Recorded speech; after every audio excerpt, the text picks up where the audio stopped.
এই স্কোয়াড নিয়েও যদি এবার বিশ্বকাপে পর্তুগাল ভালো কিছু না করতে পারে, তাহলে এই হতাশাটা থাকবে পর্তুগালের, সাথে সাথে এই হতাশাটা থাকবে ক্রিস্তিয়ানো রোনালদোর। কারণ এটা তার শেষ বিশ্বকাপ। আর এবারে বিশ্বকাপটা অন্যান্য বারের কনটেক্সট থেকে আলাদা। কারণ অন্যান্য বারে হয়তো রোনালদো আগে ভালো থাকে, দলের অন্যান্য দু একটা প্লেয়ার বাদে অন্য কেউ সেরকম ভালো থাকে না। কিন্তু পর্তুগালের এবারে স্কোয়াডটা মানে one of the world cup candidate. সেটা আপনি এই দলের গোলকিপার, ডিফেন্স, ফুল ব্যাকস, মিডফিল্ড এবং ফরওয়ার্ডে তো ক্রিস্তিয়ানো রোনালদো আছেই। তো সব মিলিয়ে এই দলটা এত গোছালো, অন্যান্য যে কোনো বার থেকে এবার পর্তুগাল দলটা সবচেয়ে বেশি গোছালো। আর এই দলটা যদি ভালো মতো খেলতে পারে, তাহলে অবশ্যই এই দলটা ভালো চান্স আছে এবার বিশ্বকাপটা উঁচিয়ে ধরার, সাথে রোনালদোর সেই বিশ্বকাপটা রাঙিয়ে দেয়ার। এখন পর্তুগাল টুর্নামেন্ট জিতলেও ওয়ার্ল্ড কাপে তারা বরাবর একটা ফ্লপ টিম। তাদের বেস্ট ওয়ার্ল্ড কাপ ছিল 2006 সালে, তখন তারা সেমিফাইনালে গেছিল। তার আগে ছিল 1956 সালে, হয়তো না 1956 অথবা 1960 সালে তার সেরা বিশ্বকাপ ছিল। এর মাঝে পর্তুগাল যে কবারই খেলছে, তারা সর্বোচ্চ কোয়ার্টার ফাইনাল পর্যন্ত গেছে। তার এ বাদে তারা প্রতিবারই গ্রুপ স্টেজ, রাউন্ড অফ 16 এখান থেকে বাদ পড়ে গেছে। যদিও তাদের দলে ক্রিস্তিয়ানো রোনালদোর মতো তারকা ছিল, কিন্তু তারপরও বিশ্বকাপটা কখনোই তারা সেভাবে গোল্ডিফাই করতে পারে নাই। বিশ্বকাপে তাদের বরাবরই মুখ থুবড়ে পড়তে হয়েছে বারবার। তবে রোনালদোর পর্তুগালের হয়ে এই বিশ্বকাপটা বাদে মোটামুটি সব ট্রফি তার ছুঁয়ে দেখা হয়ে গেছে। এটা রোনালদো চাইবে যেন বিশ্বকাপটা পর্তুগাল পায়, আর সে তার সেই বিশ্বকাপটা যেন রাঙিয়ে রাখতে পারে। তো পর্তুগাল তাদের স্কোয়াডটা অ্যানাউন্স করছে, আর সেখানে তারা একটা ভালো ইনিশিয়েটিভ রাখছে কি, যেটা দেখলে আপনি হয়তো ইমোশনাল হতে বাধ্য হবেন। 26+1 ম্যানের স্কোয়াডটা ঘোষণা করছে, সেখানে তার 26+1 ম্যানটাকে দিয়াগো জোতা, তার নামটা একদম স্কোয়াডের নিচে আস্তে করে আপসাতে আপসা ভাবে লেখা। আর এই ছোট্ট লেখাটাই প্রমাণ করে যে পর্তুগাল এখনো দিয়াগো জোতাকে ভুলে যায় নাই। আর এই বিশ্বকাপটা শুধু তারা রোনালদোর জন্য না, তারা জিততে চায় দিয়াগো জোতার জন্য। আর Portugal last UEFA nation league যেভাবে খেলছে, তারা যদি সেইভাবে খেলতে পারে, তাহলে বিশ্বকাপে অবশ্যই ভালোটা চান্স আছে। তো চলুন দেখা যাক পর্তুগালের যে স্কোয়াডটা সেটাকে সেখানে কে কে আছে। তো প্রথমত গোলকিপিং পজিশন আছে 4 জন।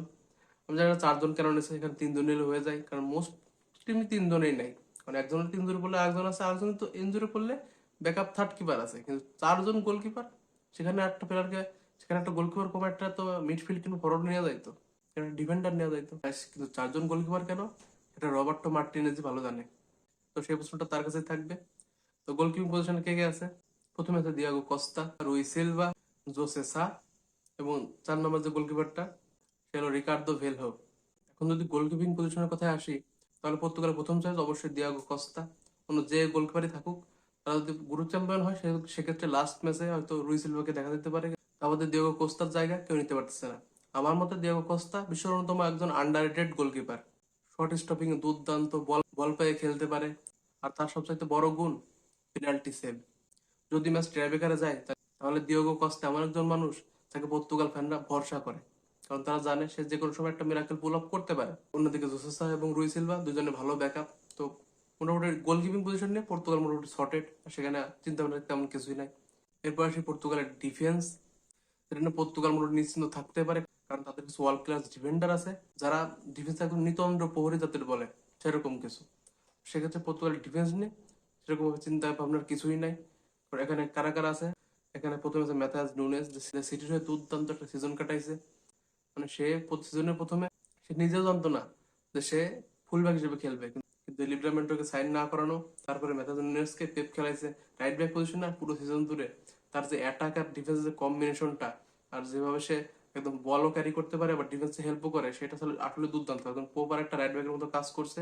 আর তার সে একদম দুর্দান্ত একটা সিজন কাটাইছে। এরপরে ডিওগো ড্যালট, নেলসন সেমোডো। এখন এই নামটা কেন নিচ্ছে? নেলসন সেমোডোকে না নিলেও চলতো, এখানে অন্য কোনো ইয়ং প্লেয়ার ছিল তাদের নিলেও চলতো, কিন্তু এখানে কেন নিচ্ছে এটা আমার চিন্তা ভাবনার বাইরে। কারণ সে যে খুব একটা ভালো প্লেয়ার কিংবা খুব একটা ভালো খেলছে সেরকম কিছু না, কিন্তু একজন এক্সপিরিয়েন্স ক্যাম্পেইনার পর্তুগালের হয়ে, তো সেই জন্যই তার নামটা এখানে উঠে আসছে। এরপর বার্সেলোনা এসে নিজে যাওয়ার জাত চালানো জোয়াও ক্যান্সেলো আছে। জোয়াও ক্যান্সেলো সবচেয়ে বড় বিষয় কি, সে লেফট ব্যাক রাইট ব্যাক দুই পজিশনে দুর্দান্ত ভাবে খেলতে পারে, সমান ভাবে খেলতে পারে। আর তার যে ক্রিয়েটিভ, যে বল পেয়ে যে ক্রিয়েটিভ স্পেসটা, যে বলগুলো ক্রস দেওয়া বলেন কিংবা বল না আগায় যা বলেন, সেখান থেকে একদম একটা একদম ফরওয়ার্ডের সামনে যে ক্রস গুলো দেওয়া বলেন, সেই বিষয়ে আর টেকনিক্যালি খুবই সাউন্ড একটা প্লেয়ার হলো জোয়া ক্যান্সেলো। তো সেক্ষেত্রে জোয়া ক্যান্সেলো একটা ভালো চয়েস হইতে পারে। এরপর Ruben Dias, Goncalo Inacio, Tomas Araujo, Renato Veiga, সাথে ওয়ার্ল্ডের best left back Nuno Mendes. এখন আসি পর্তুগালের সেন্টার ব্যাক পেয়ারিং এ, সেখানে রুবেন দিয়াজ সেজন দলের লিডার, পজিশনিং, ডিফেন্ডিং, ক্যাপ্টেন্সি সবকিছু তার ভিতরে আছে। সবচেয়ে বড় কথা, তার ভিতরে আছে অভিজ্ঞতা। আর তার পাশে থাকবে গঞ্জালো ইনাসিও, সেও একদম ভালো একটা ক্যাম্পেইনার। সে স্পোর্টিং এর হয়ে খেলে, আর সেও দুর্দান্ত একটা সেন্টার ব্যাক। তাদের দুজনের যে পেয়ারটা থাকে সেটা ভালোভাবে ওয়ার্ক করতেছে পর্তুগালের হয়ে। তো পর্তুগাল কোচ চাইবে সেটাতে স্টিক করতে। এরপরে তাদের ব্যাক হিসেবে রেনাতো ভেইগা আছে, থমাস আরুহো আছে। তো এই সেন্টার ব্যাক পেয়ারিং নিয়ে পর্তুগালের কোনো চিন্তা করার কথা নেই। আর এখানে থমাস আরও সেও লেফট ব্যাকে খেলতে পারে, তো এখানে কোনো টেনশনের কোনো কারণ নাই। এরপরে এসে পর্তুগাল ফুল ব্যাক পজিশনে, সেখানে অবশ্যই লেফট ব্যাকে অটো চয়েস নুনো মেন্ডেস। কারণ সে যে ফর্মে আছে সেখান থেকে তাকে আপনি চান্স না দেওয়ার কোনো প্রশ্ন আপনি রাখতে পারেন না। পিএসজির হয়ে বলেন, পর্তুগালের হয়ে বলেন, রিসেন্ট টাইমে ওয়ার্ল্ড ফুটবলের বেস্ট লেফট ব্যাক। আর তার সে শুধু ডিফেন্ডিং করে তা না, যখন সে বল তার পায়ে থাকে পুরো লেফট সাইডটাই তার হয়ে যায়। সে অ্যাটাকিং বলেন, ডিফেন্ডিং বলেন, বল কাট ব্যাক করা বলেন, কিংবা বক্সের ভিতর ঢুকে যাওয়া বলেন, দুইটা উইং এবং স্ট্রাইকারের মাঝখান দিয়ে সবকিছু সে করতে পারে নিখুঁত ভাবে। তো তো নুনো মেন্ডেস থাকবে তার ব্যাকআপ হিসেবে। রেনাতো ভেইগা আছে, অথবা থমাস আরও খেলতে পারে সেখানে। তবে তার ব্যাকআপ যদি কাউকে খেলাইতে হয়, আমি খেলাতে চাইবো সেখানে জোয়াও ক্যান্সেলোকে। তো জোয়াও ক্যান্সেলো স্টার্ট করার দাবিদার। সে লেফট ব্যাকে না হোক রাইট ব্যাকে স্টার্ট করতে পারে। তবে রাইট ব্যাকে আমার মতে ম্যাথেস নুনেস আমার জন্য চয়েস হবে, কারণ এই সিজনে সে যেভাবে খেলছে সত্যি দুর্দান্ত। আর তার যে অ্যাবিলিটি যে শো করছে সেটা অবশ্যই ভালো একটা দিক হবে। তবে আমি যদি বলি, কারণ পর্তুগাল ম্যাথেস নুনেস এবং জোয়াও ক্যান্সেলোকে পরিস্থিতি হিসাবে, ম্যাচ হিসাবে, বা মেসেজের রিকোয়ারমেন্ট সেই হিসাবে তাদের ইউজ করবে। আর সাথে আছে দিয়াগো দালোত এবং নেলসন সেমেডো, দুজনকে ব্যাকআপ হিসেবে রাখা হবে। তারা কোনো সুযোগ পাবে কিনা সেটা একটা সন্দেহ আছে। তবে এখানে ডিফেন্স আমি একটা নাম মেনশন করতে চাই, সেটা হলো বেনফিকার অ্যান্তোনিও সিলভা। মাত্র 22 বছরের প্লেয়ার। 2 বছর আগে তার যে হাইপটা ছিল এখন সেই হাইপটা নাই, কারণ কনস্ট্যান্ট ইনজুরি, ইনকনসিস্টেন্সি, এই জিনিসটার জন্য সে আজকে দলের বাইরে। তবে সে একটা ভালো ডিফেন্ডার ছিল, লম্বা চওড়া, 22 বছর বয়স। তবে সে একটা জিনিস কি, তার আর একদম রবীন্দ্রের প্রোফাইলটা সেম। তবে এখানে রাখলে রাখাও যেতে পারতো। তবে রোনালদো ভেগাও ভালো, কারণ সে পর্তুগালের সাথে খেলতেছে, সে কারণে তাকে হয়তো অগ্রাধিকার দেওয়া হয়েছে। তো এই তো ছিল ডিফেন্স। এর পাশে মিডফিল্ড। আর মিডফিল্ডের জায়গা এবার পর্তুগালের সবচেয়ে এলাইট, মানে বিশ্বের সবচেয়ে, বলে না, যে যে কোনো টিম আপনি দেখেন না কেন, সবচেয়ে বেশি যদি এলাইট একটা মিডফিল্ড থাকে সেটা হলো পর্তুগালের। সেখানে ডিএম বলেন, বক্স টু বক্স বলেন, কিংবা ক্যাম্প বলেন, সবখানে এলাইট এলাইট। সেখানে প্লেয়ার গুলো দেখেন আপনি, প্রথমে ভিতিনিয়া, যে পিএসজি র ব্যাক টু ব্যাক ইউসিএল জিতলো। জো নেভেস, পিএসজি র ব্যাক টু ব্যাক ইউসিএল জিতলো। ব্রুনো ফার্নান্দেস, যে প্রিমিয়ার লিগের অল টাইম অ্যাসিস্টের রেকর্ডটাই ভেঙে দিয়েছে, 21টা অ্যাসিস্ট করছে এক সিজনে। তারপর বের্নার্দো সিলভা, ম্যান সিটির মাঝমাঠের প্রাণ। সাথে আর একটা সারপ্রাইজ, সেটা হলো স্যামু কস্তা। সে মায়োরকাতে খেলে, মায়োরকাতে এই সিজনে রেলিগেটেড হয়ে গেছে, কিন্তু স্যামু কস্তা মাত্র 25 বছর বয়স। সে ভালো একটা দলের ডেপথ প্রোভাইড করে, সেজন্য হয়তো তাকে নেওয়া হয়েছে। তো পর্তুগালের যদি মিডফিল্ডের কথা বলেন, সেখানে ডিএম পজিশন থাকবে অবশ্যই ভিতিনিয়া, কারণ সে ডিপ থেকে একদম গেমের টেম্পোটা কন্ট্রোল করতে পারে, ভালো লং বল দিতে পারে এবং যদি দরকার হয় সে সামনে যেয়ে গোল স্কোর করতে পারে, সেটা সবাই দেখছি। আর তার যে পাসিং অ্যাবিলিটি, গেমের আইকিউ, যে পাসিং রেঞ্জ, সেটাতে আমাদের থেকে যারা ফুটবল খেলা দেখে তাদের তো বোঝানোর কিছুই নাই।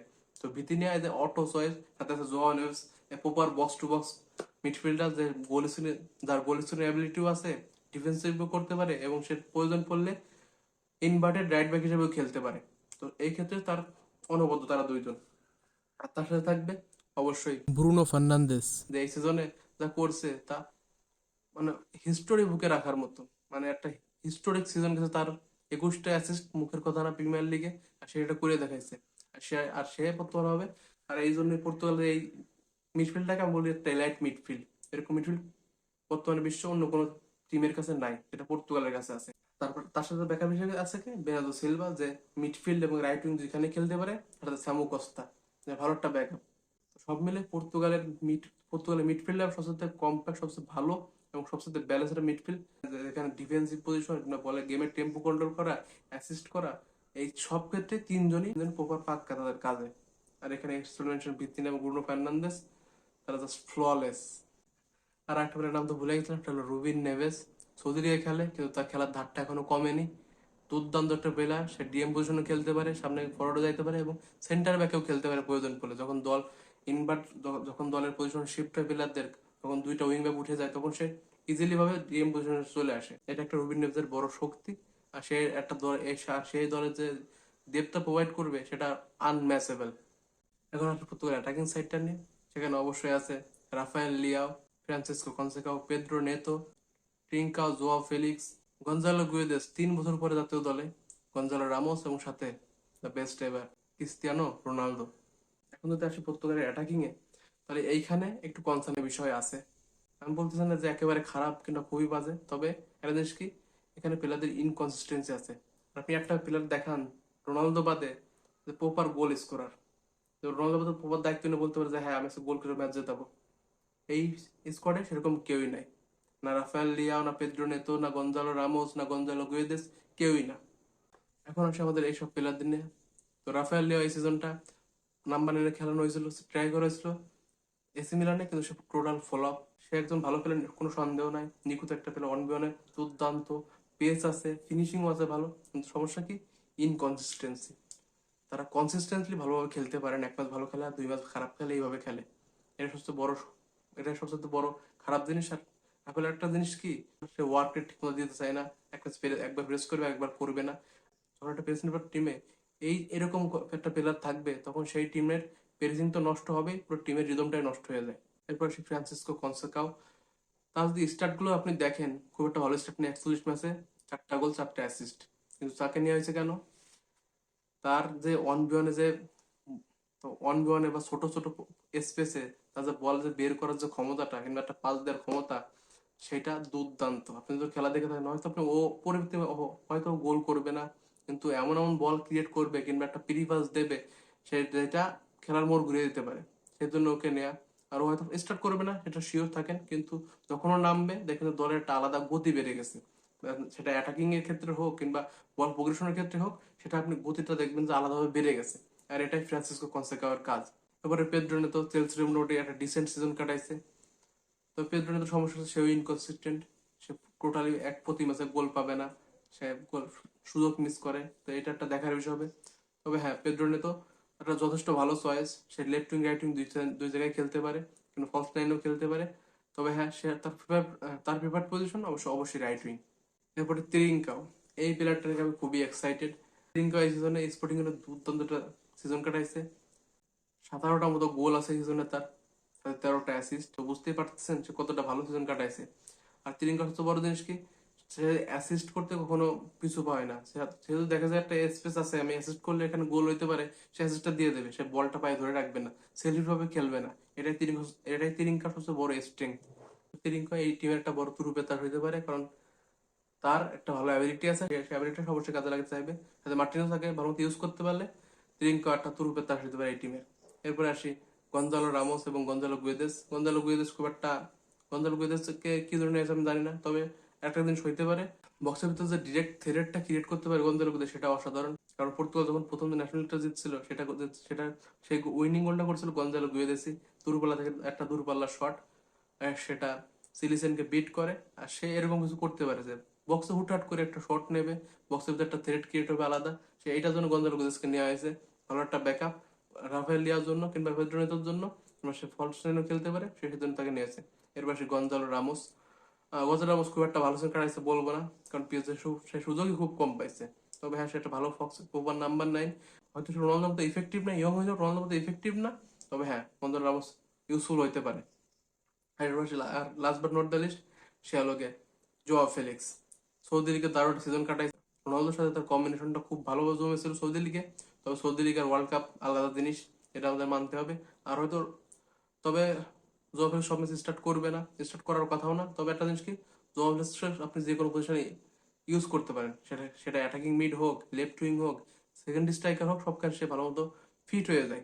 এটা জোয়া ফেলিক্স সবচেয়ে বড় দিক। আর এটাই সবচেয়ে, এটাই পর্তুগাল ইউজ করতে চাইবে। তবে এত কিছুর পরও লাখ কথার এক কথা, পর্তুগাল কিছু জিতবে না যদি তারা একসাথে ভালো মতো না খেলতে পারে, একটা দল হিসেবে খেলতে পারে। তারা নিজেদের পার্সোনাল ইগো বাদ দিয়ে, তার সেলফনেস বাদ দিয়ে যদি একসাথে খেলতে পারে, তাহলে পর্তুগাল জিতবে। যেমনটা 2022 সালে আর্জেন্টিনা করছিল। তারা নিজেদের কথা বাদ দিয়ে তারা মেসির জন্য খেলছে, দলের জন্য খেলছে, সেজন্য তারা জিতছে। তারা জিততে পারতো না। তো আগে যেরকম ছিল যে পর্তুগাল, তখন আমরা দেখছি যে 18 সালে কিংবা 13 সালে পর্তুগালের হয়ে রোনালদো একাই দল টেনে নিয়ে গেছে, সেটা স্পেনের বিপক্ষে হ্যাটট্রিক হোক কিংবা সুইডেনের বিপক্ষে হ্যাটট্রিক। রোনালদো তখন একা দলকে টেনে নিয়ে যেতে পারতো, যে কোনো খেলার মোড় ঘুরে যেতে পারতো। কিন্তু এখন আর রোনালদো সেরকম নাই। 16 বছর বয়স, তার 6 নম্বর বিশ্বকাপ খেলতেছে। এখন পর্তুগালকে রোনালদো একা টেনে যেতে পারে না, রোনালদোর অন্যান্য প্লেয়ারদেরও লাগবে।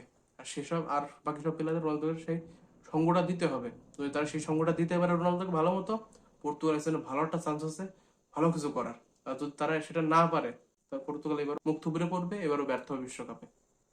তবে হ্যাঁ, পর্তুগাল দিয়ে একটা জিনিস চাই, আমরা দিয়াগো জোতার জন্য জিতবো, রোনালদোর জন্য জিতবো, তাহলে এটা সম্ভব যদি বাকি সব প্লেয়ার যা চাই, তাহলে যদি একটাই ডিজায়ার থাকে যে না পর্তুগাল রোনালদোর তো হাতে আমরা একটা বিশ্বকাপ দেখতে চাই, যে রোনালদোর হাতে আমরা একটা বিশ্বকাপ দেখতে চাই, আমরা রোনালদোর হয়ে খেলি, আমাদের নিজেদের ইগো বাদ দিয়ে রোনালদোর জন্য খেলি, সেটা যদি তারা ভালো মতো করতে পারে তাহলে এই বিশ্বকাপটা পর্তুগালের অবশ্যই অবশ্যই প্রাপ্য হইতে পারে।